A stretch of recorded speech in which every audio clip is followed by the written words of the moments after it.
अस्सलाम वालेकुम दोस्तों, इन नई वीडियो में खुश आमदीद। अॼु असां हिकु मुनफ़रिद टॉपिक ते ॻाल्हाईंदासीं जेको आहे इन्वेस्टमेंट। हाणे ही इन्वेस्टमेंट आहे छा ऐं कजे छो, इहो हिकु आम सुवालु आहे दोस्तों, जंहिंजो जवाबु ॾियण जी कोशिशि कई अथमि हिन वीडियो में। उमेदु आहे तव्हांखे पसंदि ईंदो। दोस्तों, हिकु लफ़्ज़ आहे पर्सनल फाइनेंस, जंहिंजो मतिलबु आहे पंहिंजी ज़ाती मालियात खे संभालणु। दोस्तों, हर हिकु इंसानु को न को कमु कंदो आहे ऐं को न को इनकम या आमदनी कमाईंदो आहे, जंहिंसां हू पंहिंजी फैमिली खे सपोर्ट कंदो आहे ऐं उन मां का न का बचत करण जी कोशिशि कंदो आहे, जंहिंखे सेविंग चवंदा आहिनि, जेका ॾुखे वक़्त में कमु अचे या ख़्वाहिशूं पूरियूं करे। हाणे इहा जेका सेविंग आहे, इनखे असां अहिड़ी तरह इन्वेस्ट कयूं या इन जी सीड़पकारी कयूं जंहिंसां ही चङी तरह वधी सघे, इनखे चइबो आहे इन्वेस्टमेंट। पोइ ईंदो आहे दोस्तों कर्ज़ु। इहो असां ॿिनि सिचुएशन में अक्सर खणंदा आहियूं। हिकु हूंदो आहे को एमरजेंसी, अलाह ख़ैरु करे। ॿियो हूंदो आहे जॾहिं असां पंहिंजी आमदनी खे वधाइणु चाहियूं था, त पोइ असां कर्ज़ु खणंदा। कर्ज़ु दोस्तों हिकु ख़राबु शइ न आहे जेसि ताणी तव्हां उनखे सही तरीक़े सां संभालियो था। हाणे इहो सही तरीक़ो छा आहे? इन ई खे चइबो आहे दोस्तों पर्सनल फाइनेंस, जिथे तव्हां पंहिंजी इनकम, सेविंग, इन्वेस्टमेंट ऐं लोन खे अहिड़ी रीति संभालियो जेको तव्हांजे रिटायरमेंट जे वक़्तु तव्हांखे वेल्थ या दौलत ठाहे ॾे, उनखे चइबो आहे पर्सनल फाइनेंस। अच्छा, हाणे रिटायरमेंट छा आहे? दोस्तों, रिटायरमेंट उहा स्टेज आहे या उहो वक़्तु आहे जिथे तव्हां इहो फ़ैसिलो कंदा आहियो त हाणे वधीक तव्हां को कमु कोन कंदो आमदनी कमाइण जे लाइ, पर तव्हांजी जेका ही वेल्थ आहे या जेको तव्हां दौलत क्रिएट कई आहे, इहा तव्हांजा ख़र्चा बि पूरा कंदी ऐं पंहिंजे पाण खे वधाईंदी बि रहंदी। त इन स्टेज खे असां रिटायरमेंट चवंदा आहियूं। अच्छा दोस्तों, हिन खां पोइ हिकिड़ो अहम फैक्टर आहे, इहो आहे त इन्वेस्टमेंट जो ई हिसो, पर इन खे थोरो धार रखियो अथमि। उनजी हिकु वजह आहे त लाइफ इंश्योरेंस खे मां हिकु इन्वेस्टमेंट न सम्झंदो आहियां, बल्कि हिकु सपोर्ट सम्झंदो आहियां। दोस्तों, ज़िंदगी जो को भरोसो न आहे, असां सभिनी खे हलणो आहे। असां हर शइ जी प्लानिंग करे सघूं था, पर मौत जी प्लानिंग नथी थी सघे। इहो अल्लाह जे हथ में आहे, रब्बुल इज़्ज़त। हाणे दोस्तों, असां पंहिंजी डेथ या मौत खे ज़ाहिर रोके त कोन था सघूं, पर असांजी फैमिली खे कुझु न कुझु सपोर्ट ॾेई सघूं था।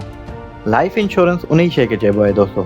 अगरि ख़ुदा न ख़ास्ता तव्हांजी अचानक मौत वाक़ई थिए थी, त पोइ इंश्योरेंस हिकिड़ो कवर हूंदो आहे, हिकु अमाउंट हूंदो आहे जेको तव्हांजी फैमिली खे मिलंदो आहे, जेको ज़ाहिर आहे तव्हांजी कमी त पूरी न करे सघंदो, पर हा तव्हांजी फैमिली खे कुझु माली मामलात में मदद करे सघे थो, या कुझु अरसे लाइ इंडिपेंडेंट बणाए सघे थो, या उन्हनि जी मदद करे सघे थो। हाणे दोस्तों अचो त सम्झूं त इहो थींदो कीअं आहे, या पर्सनल फाइनेंसिंग थींदी कीअं आहे। दोस्तों, पर्सनल फाइनेंस इंसान सदियुनि खां कंदा अचनि था ऐं हुन जो फॉर्मूलो कुझु हिन रीति आहे।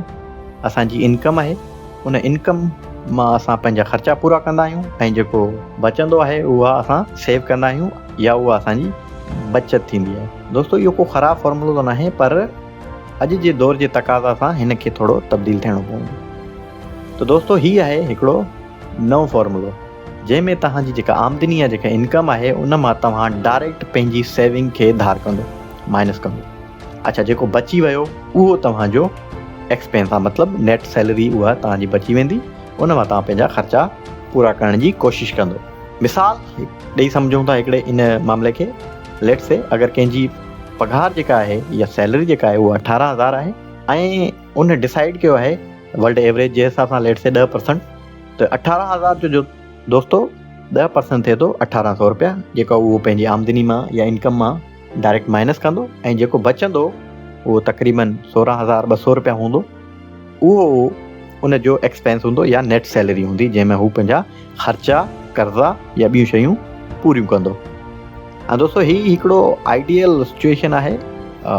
तव्हांजी इनकम मथे बि थी सघे थी, घटि बि थी सघे थी, पर मां हिकिड़ो एवरेज नॉर्मल माण्हू जंहिंखे बिल्कुलु इन पर्सनल फाइनेंस खे सम्झणु घुरिजे, ऐं जेको असांजो वीचारो ग़रीब तबिको आहे या असांजो लोअर मिडल क्लास आहे, उनखे सम्झणु खपे। उन्हनि मां ई हिकु जो मिसाल मां खयो आहे। 18,000 हिकिड़ी नॉर्मल सैलरी आहे, जेका कंहिं बि सिक्योरिटी गार्ड खे, कंहिं ड्राइवर खे मिली सघे थी। त ज़ाहिर आहे उहो इन खे इस्तेमालु कंदे रिटायर बि थी सघे थो ऐं दौलतमंद बि बणिजी सघे थो। हाणे इहो को जादू त न आहे, पर इहो मुमकिन आहे पर्सनल फाइनेंसिंग खे इस्तेमालु कंदे। त दोस्तो हीउ हिकिड़ो नंढो फॉर्मूलो हुयो जंहिंमें तव्हां ॾिसो हिकिड़ी 18,000 रुपए जी सैलरी ते असां 10% सेव कयासीं ऐं बक़ाया पंहिंजो ख़र्चु कयोसीं। हाणे इन मां ही दौलतमंद बणिबो कीअं, इन खे थोरो अचो त ॾिसूं। लेट्स से अगरि कोई शख़्स 1800 खां स्टार्ट करे थो, 10% सालाना इंक्रीमेंट ॾिए थो इन 1800 खे, ऐं उन मां मुनाफ़ो वठे थो सालाना 15% ऐं टैक्स भरे थो 15%, त उहो 10 साल या 20 साल बाद केतिरो बचाए सघे थो या केतिरो वेल्थ या जेको आहे दौलत ठाहे सघे थो। अच्छा दोस्तो, पहिरें साल जॾहिं हू 1800 रुपया पर मंथ बचाईंदो त हुन जी सालाना जेका टोटल बचत हूंदी उहा 21,600 रुपया हूंदी। पहिरें साल कोई मुनाफ़ो न कमाईंदो ऐं कोई टैक्स बि न ॾींदो। अच्छा, ॿिए साल जॾहिं हू पंहिंजे 1800 जेको 10% वधंदो त उहो तक़रीबन 180 रुपया हूंदो। हुनखे ऐड कंदासीं त 1980 रुपया थींदा। त ॿिए साल हू हर महीने 1980 रुपया बचाईंदो, जेको तक़रीबन 22-23 हज़ार थींदो सालाना, ऐं उनजे पिछले साल जो अमाउंट 21,000, ऐं उनजो जेको हुनखे फ़ाइदो मिलियो आहे जेको 3240 रुपया आहे, जंहिंमां टैक्स कटे करे हुनखे बक़ाया मिलंदा 2754 रुपयो, तक़रीबन 500 रुपया टैक्स कटिजी वेंदी। त 21,000 ही, 2,000 ही ऐं 22-23 हज़ार हीअ मिली करे थी वेंदो दोस्तो 48,000। पहिरें साल 21,000, ॿिए साल 48,000। इहो ई सिलसिलो अगरि हू जारी रखंदो त 3 साल हुनजी जेका वेल्थ आहे उहा या जेको इन्वेस्टमेंट अमाउंट आहे उहो 80,000 थी वेंदो। अच्छा, चौथे साल हू 1,19,000 थी वेंदो, ऐं अगरि इनखे हू जारी रखे 10 सालनि ताईं दोस्तो त उनजो जेको इन्वेस्टमेंट अमाउंट आहे उहो 5,70,000 बणिजी वेंदो। अच्छा, अगरि उनखे मज़ीद 10 साल जारी रखे थो त उहो अमाउंट 33,74,542 रुपया बणिजी वेंदो।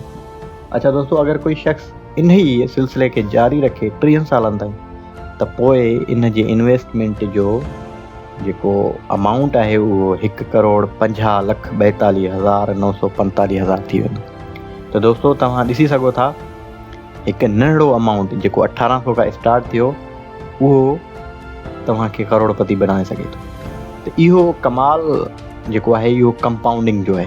मतिलबु हीअ हिकिड़ी अहिड़ी टर्म आहे दोस्तो, हिनखे 8हों अजूबो बि चवंदा आहिनि दुनिया जो, ऐं बिल्कुलु हीउ अजूबो तव्हां ॾिसी सघो था।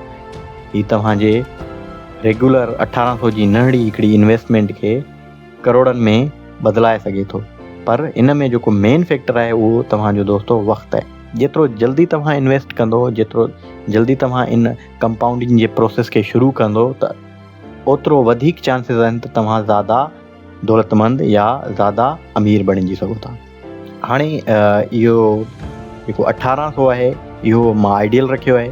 थी सघे थो तव्हांजी जेका सैलरी आहे ज़्यादा हुजे ऐं तव्हांजो सेविंग जो अमाउंट बि इन खां ज़्यादा थी सघे थो, ऐं तव्हांजी पर्सनल जेका एवरेज इंक्रीमेंट आहे 10% इहा बि तव्हां थी सघे 20%, 25% जेको आइडियल आहे। गवर्नमेंट हाणे जेका पंहिंजी पाकिस्तान जी गवर्नमेंट ॾिए थी उहा तक़रीबन 20 या 22% आहे तव्हांजो पेंशन जो सिस्टम।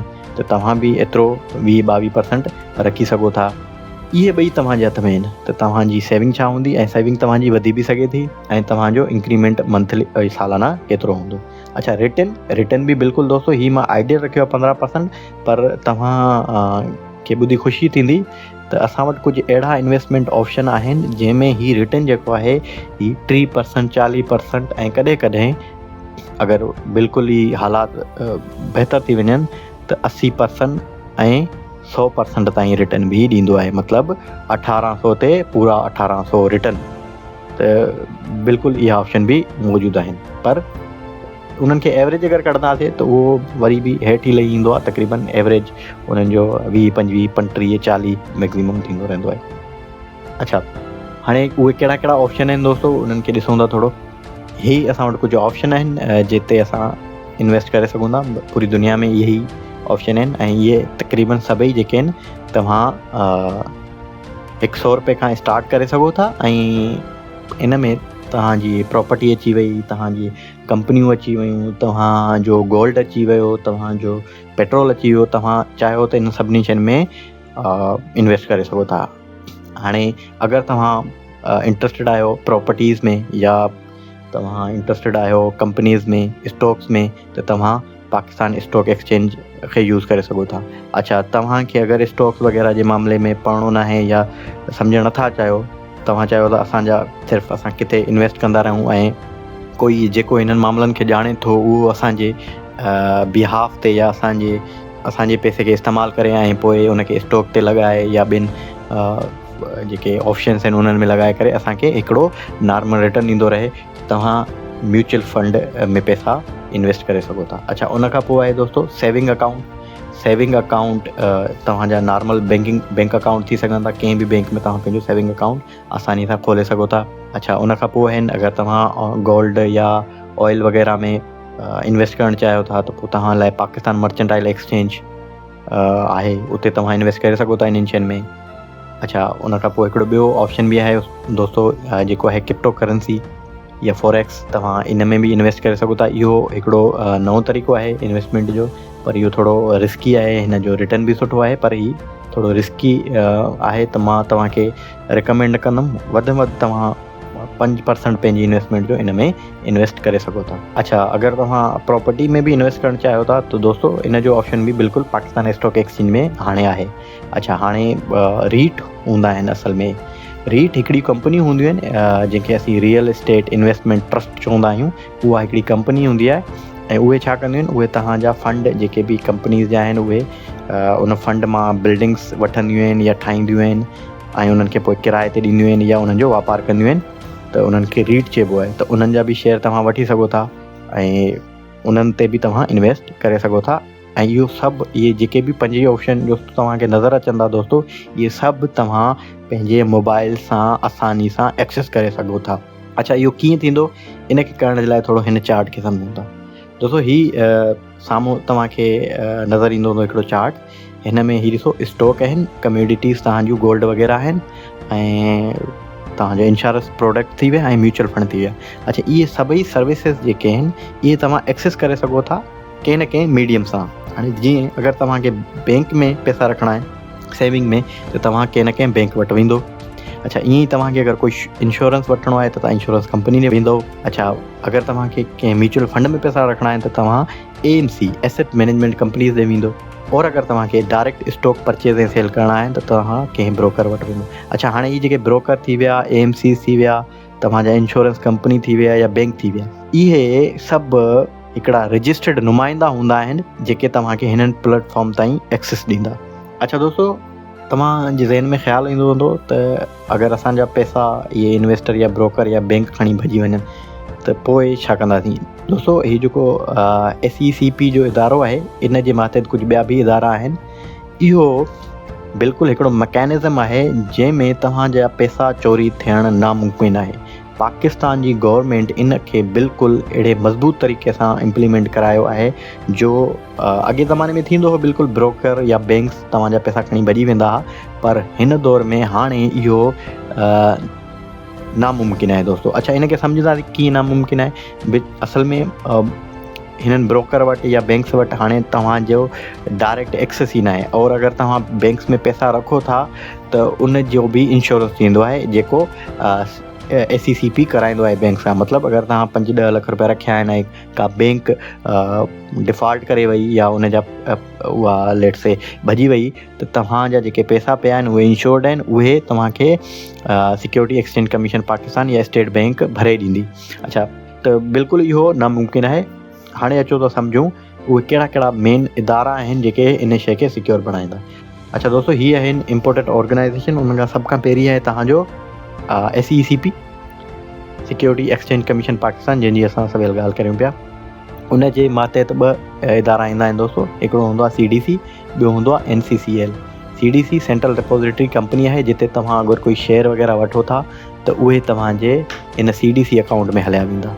अच्छा, इहो जॾहिं तव्हां ब्रोकरेज अकाउंट खोलींदा हो त ऑटोमेटिकली इहे शयूं थी वेंदियूं आहिनि। अच्छा, NCCL इहो क्लीयरेंस कंपनी आहे जेका इहा मेक श्योर कंदो आहे त तव्हांजा शेयर जेके तव्हां परचेज़ कया आहिनि उहे तव्हांजे अकाउंट में अचनि ऐं जेके तव्हां शेयर सेल कया आहिनि उहे तव्हांजे अकाउंट खां निकिरी वञनि। ऐं इहा मेक श्योर कंदी आहे त जेका ट्रांज़ेक्शन थिए थी उहा बिल्कुलु तव्हांजी मर्ज़ी सां थिए थी ऐं तव्हांजी इजाज़त सां थिए थी। त इहे तमामु शयूं इहे ॿई इदारा संभालींदा आहिनि। अच्छा, उन खां पोइ अगरि तव्हां स्टॉक परचेज़ करणु चाहियो था त तव्हां पाकिस्तान स्टॉक एक्सचेंज में वञी सघो था। ऐं अगरि तव्हां गोल्ड या ॿियूं कमोडिटीज़ में इन्वेस्ट करणु चाहियो था त तव्हां पाकिस्तान मर्चेंटाइल एक्सचेंज में वेंदो। अच्छा, म्यूचुअल फंड में इन्वेस्ट करणु चाहियो था त उन लाइ मफ़पा आहे, हीअ हिकिड़ी एसोसिएशन आहे। इन में तक़रीबन म्यूचुअल फंड जेके बि माना कंपनियूं आहिनि उहे ईंदियूं आहिनि। हाणे इहे जेके मथियां ॿ ऑप्शन आहिनि इन्हनि में तक़रीबन तव्हांखे ब्रोकरेज या ब्रोकर मिलंदा उन्हनि खे एक्सेस करण लाइ, ऐं हेठि तव्हांखे AMCs ॾे वञिणो पवंदो। जीअं म्यूचुअल फंड लाइ तव्हांखे कंहिं न कंहिं AMC ॾे वञिणो पवंदो। हाणे मोस्टली इहे जेके हूंदा आहिनि इहे हूंदा आहिनि बैंक्स। अच्छा, मां इहो छो चवां थो, अचो ज़रा हिन साइड खे अचूं था। हे कुझु कंपनियूं आहिनि, उन में सभ खां पहिरीं आहे AKD सिक्योरिटी लिमिटेड। हे पाकिस्तान स्टॉक एक्सचेंज जो हिकिड़ो ब्रोकरेज आहे। अच्छा, उन खां पोइ आहे NBP फंड, हीअ हिकिड़ो म्यूचुअल फंड आहे जेको नेशनल बैंक ऑफ पाकिस्तान जो आहे। अच्छा, उन खां पोइ आरिफ हबीब आहे। आरिफ हबीब बि हिकिड़ो ब्रोकरेज आहे ऐं फर्म आहे, हिकिड़ी कंपनी आहे वॾी। अच्छा, उन खां पोइ आहिनि जेज़ सिक्योरिटी, जेज़ बैंक वारनि जो हिकिड़ो ब्रोकरेज आहे। ऐं उन खां पोइ आहे अलमीज़ान, ही अलमीज़ान या मीज़ान बैंक जो जेको आहे हिकिड़ो इन्वेस्टमेंट या हिकिड़ो म्यूचुअल फंड आहे।